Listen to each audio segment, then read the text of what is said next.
Movie शुरू होती है। हमें कैम्ब्रिज यूनिवर्सिटी में एक लैब को दिखाया जाता है जहां कुछ साइंटिस्ट एक वायरस की सर्च में एक्सपेरिमेंट्स कर रहे थे। हमें पता चलता है कि ये वायरस अभी पूरी तरह से तैयार नहीं हुआ था। एक्सपेरिमेंट्स करने के लिए उन्होंने अपने लैब में कुछ चिंपांजी को भी रखा हुआ था। इन चिंपांजीज के अंदर इस वायरस को इंजेक्ट करने के बाद से ये सारे के सारे बहुत ही ज्यादा गुस्सा यानी अग्रेसिव हो गए थे। उसी दौरान एनिमल लिबरेशन के लोग वहाँ पर आ जाते हैं। एक्चुअली ये एक सीक्रेट ऑर्गेनाइजेशन थी जो एनिमल राइट्स के लिए ही काम किया करती थी और ये उन एनिमल को आजाद कर दिया करती थी जिस पर सीक्रेट्स तरीके से एक्सपेरिमेंट्स किए जाते हैं। इस लैब्स में चिंपांजीज को बहुत ही ज्यादा मात्रा में टॉर्चर किया जा रहा था और इन्हें इलीगल तरीके से यहाँ पर रखा गया था। और जैसे ही एनिमल लिबरेशन वाले को पता चला तो वो सभी इन्हें छुड़ाने के लिए धावा बोल दिया। अब जैसे ही वो लोग उन्हें खोलने लगते हैं तो लैब का एक डॉक्टर उन्हें मना कर देता है और कहता है कि शायद आप लोगों को नहीं पता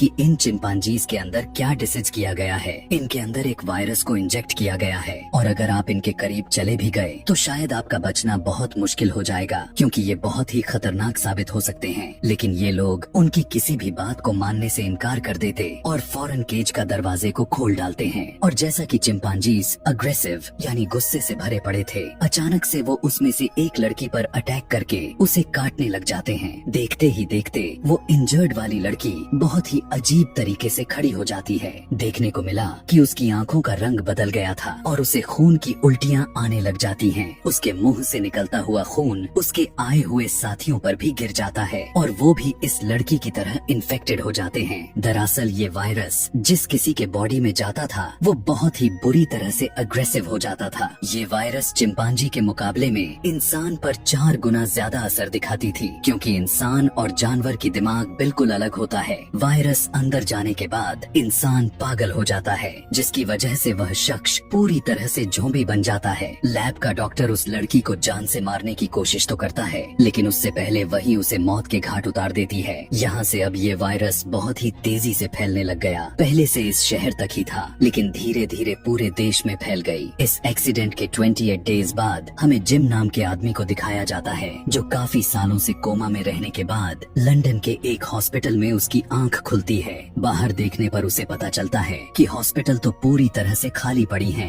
हैरानी परेशानी के साथ जब वो बाहर आता है तो दूर दूर तक कोई भी इंसान नजर ही नहीं आ रहा था। हर तरफ साइलेंस ही साइलेंस थी और जगह जगह दीवारों पर मिसिंग लोगों की पोस्टर लगाए गए थे। वो काफी परेशानी के साथ एक चर्च में चला जाता है लेकिन चर्च के अंदर जाकर वो देखता है कि चर्च की हालत तो बाहर से भी ज्यादा खराब हो चुकी है। उसके अंदर कई दिनों से मरे हुए लोगों की डेड बॉडीज पड़े हुए थे। अब तो उसे बिल्कुल भी समझ में नहीं आ रहा था कि उसके साथ आखिर ऐसा क्यों हो रहा है कि तभी उसी टाइम चर्च के फादर लंगड़ाते हुए उसके करीब आने लग जाते हैं। उनके मुंह से खून निकल रहा था। बहुत ही अजीब तरह से उनका बिहेवियर था। डर कर जब जिम वहाँ से भागा तो आवाज की वजह से ज़ॉम्बीज़ भी जिम का पीछा करने लग जाते हैं। जिम डर कर भागने लग जाता है। वो यह देख कर भाग ही रहा होता है कि तभी उसी टाइम 2 आदमी आते हैं और ज़ॉम्बीज़ पर आग गिरा देते हैं जिसकी वजह से वो ज़ॉम्बीज़ जल जाते हैं और जिम की जान बच जाती है। वो आए हुए आदमी जिम को अपने साथ उसी जगह पर लेकर जाते हैं जहाँ पर वो दोनों खुद छुप कर रह रहे थे। लेकिन जब दोनों अपनी अपनी मास्क को उतारते हैं तो पता चलता है कि उसमें से एक लड़का था और एक लड़की। लड़के का नाम मार्क और लड़की का नाम सलीना। उन दोनों के पूछने पर कि वह कौन है तो जिम बताता है कि वो साइकिल पर कोरियर डिलीवरी करता था। उसका एक गाड़ी से एक्सीडेंट हो गया था। उसके बाद से कुछ याद नहीं है लेकिन आज जब उसने होश में अपनी आंखें खोली हैं तो कुछ ऐसा नजारा देखने को मिला। जिम दोनों से कहने लगता है कि मुझे कुछ भी समझ में नहीं आ रहा है कि यहाँ पर क्या चल रहा है। फिर वो दोनों उसे बताते हैं कि एक वायरस पूरे शहर में फैल चुका है जिसके चलते पूरा शहर डिस्ट्रॉय हो चुका है। सब कुछ खत्म हो चुका है। इवन आर्मी डिफेंस भी कुछ नहीं कर सका। लेकिन जिम ही ऐसा शख्स था जो पिछले 6 दिनों के बाद इन्हें मिला है। वो बताते हैं कि हमारी फैमिली में से भी कोई नहीं बचा। जिम अपनी फैमिली को ढूंढना चाहता था। वो अगले दिन उसके घर के लिए निकल जाते हैं। घर आने के बाद जिम देखता है कि उसकी पेरेंट्स वायरस ने सुसाइड कर लिया था और उनके हाथ में जिम की एक पिक्चर भी थी। उस पिक्चर के पीछे कुछ लिखा हुआ था। उन्होंने लिखा हुआ था कि हम तुम्हें सोता हुआ छोड़कर चले गए और अब हम तुम्हारे साथ सो रहे हैं, तुम भी मत उठना। इतना पढ़ते ही वो रोने लग जाता है और बहुत ही ज्यादा उदास हो जाता है। लेकिन अब उसे एक्सेप्ट ही करना था कि उसके पेरेंट्स अब इस दुनिया में नहीं रहे। वो तीनों जिम के घर ही स्टे कर लेते हैं, क्योंकि अगर वे वापस के लिए निकलते तो बहुत अंधेरा हो जाता, क्योंकि ज़ॉम्बी रात के वक्त बहुत ही खूंखार हो जाते हैं। रात में अचानक से 2 ज़ॉम्बिस उन पर अटैक कर देते हैं। पता चलता है कि ये दोनों जिम के नेबर थे जो अब ज़ॉम्बी बन चुके हैं। वे फाइनली उनको मार देते हैं। इसी फाइट के दौरान एक ज़ॉम्बी मार्क के हाथ पर काट लेता है, जिससे वो भी इन्फेक्टेड हो जाता है। अब ना चाहते हुए भी सलीना मार्क को मार डालती है ताकि वो इन दोनों को ना इन्फेक्टेड कर दे।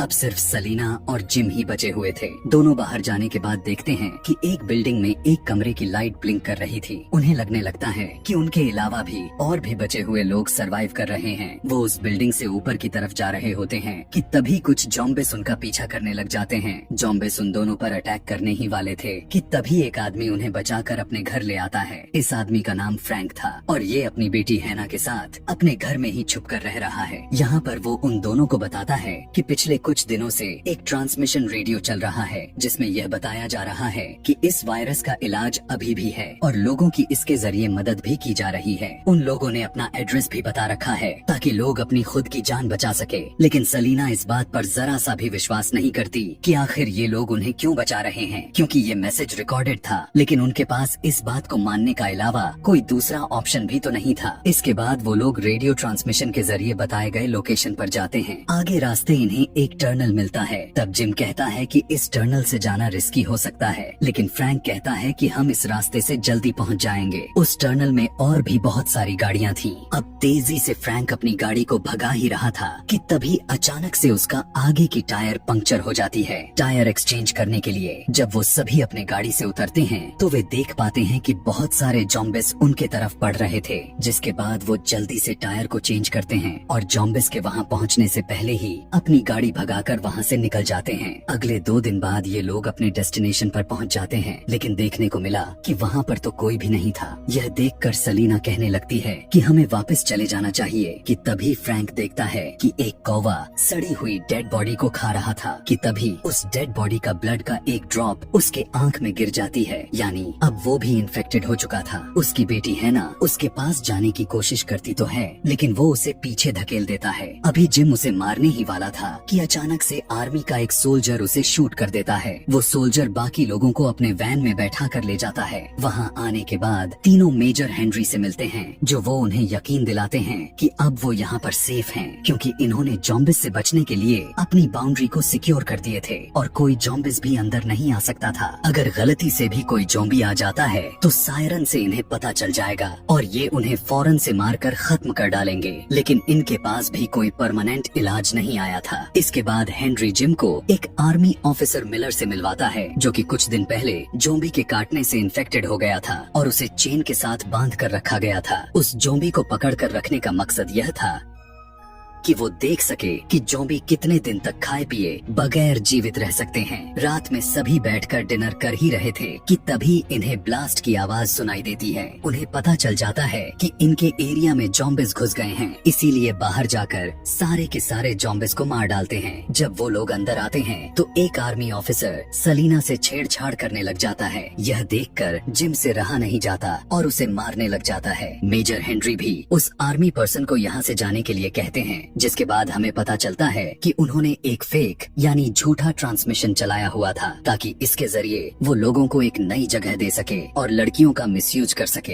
इस बात की भनक जब जिम को लगती है तब वो हैना और सलीना को लेकर वहाँ से भागने लग जाता है, लेकिन मेजर हेनरी अपने आर्मी के जरिए रोक लेता है। ज्यादा मार खाने के बाद जिम बेहोशी के हालत में आ गया था, लेकिन उसी आर्मी में एक सर्जन फेरल भी होता है जो उनकी हेल्प करता है। वो उन तीनों को बचाने की कोशिश करता है, लेकिन आर्मी आर्मी उन तीनों को पकड़ लेती है और जिम के साथ उसे एक रूम में बंद कर देती है। फेरल जिम को बताता है कि मेजर हेनरी पागल हो चुका है। इस एरिया के लगभग 100 मील दूर तक वायरस फैल ही नहीं सकता, क्योंकि पहाड़ों और पानी को वायरस कभी पार ही नहीं कर पाएगा। लेकिन उनको ये बात समझ ही नहीं आती। वो यहाँ पर अपनी एक नई दुनिया बनाना चाहते हैं। फिर आर्मी के लोग जिम और फेरल को जंगल में लेकर आते हैं ताकि वो लोग उन्हें मारकर इधर ही कहीं फेंक दे। फेरल को तो शूट कर दिया जाता है, लेकिन जिम अपनी जान बचाकर भाग जाता है। भागते भागते जख्मी हालत में थक कर गिर जाता है। तभी वो आसमानों में प्लेन को देखते हुए वो याद करने लगता है कि फेरल ठीक कह रहा था कि यहाँ से बाहर ऐसे भी लोग हैं जो इन्फेक्टेड नहीं हैं। दूसरी तरफ इन लोगों ने सलीना और हेना को अपने कब्जे में रखा हुआ था, इसीलिए जिम उन्हें बचाने के लिए एक प्लान बनाता है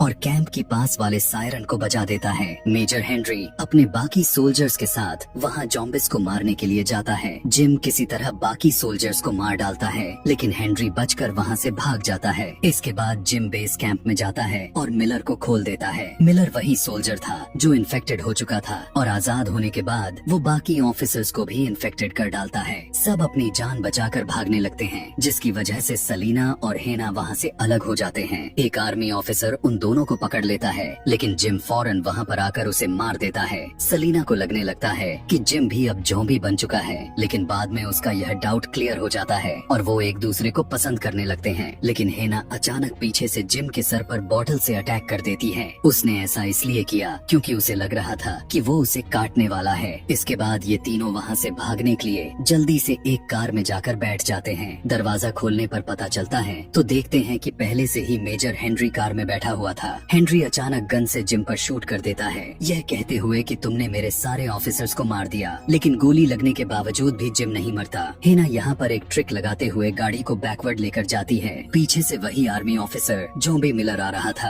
अचानक से वो गाड़ी का शीशा को तोड़कर हेनरी को गाड़ी से खींच कर लेकर जाता है और वो हेनरी को काफी ब्रूटल तरीके से मार डालता है। इसके बाद वो तीनों वहाँ से अपनी जान बचाकर निकल जाते हैं। जिम के अंदर गोली लग जाने की वजह से बेहोश हो चुका था, इसीलिए सलीना उसे एक इंजेक्शन देती है और जब उसको होश आता है तो वो खुद को एक कॉटेज पर पाता है। उसके साथ सलीना और हेना भी थी कि तभी बाहर से एक प्लेन की आवाज आती है और खुशी से बाहर भागते हैं। इसके बाद वो सफेद कपड़े से एक इंडिकेशन देते हैं कि हम यहाँ पर मौजूद हैं। उन्हें रेस्क्यू करते हुए बचा लिया जाता है। इसी के साथ ये कहानी, ये मूवी यहीं पर खत्म हो जाती है।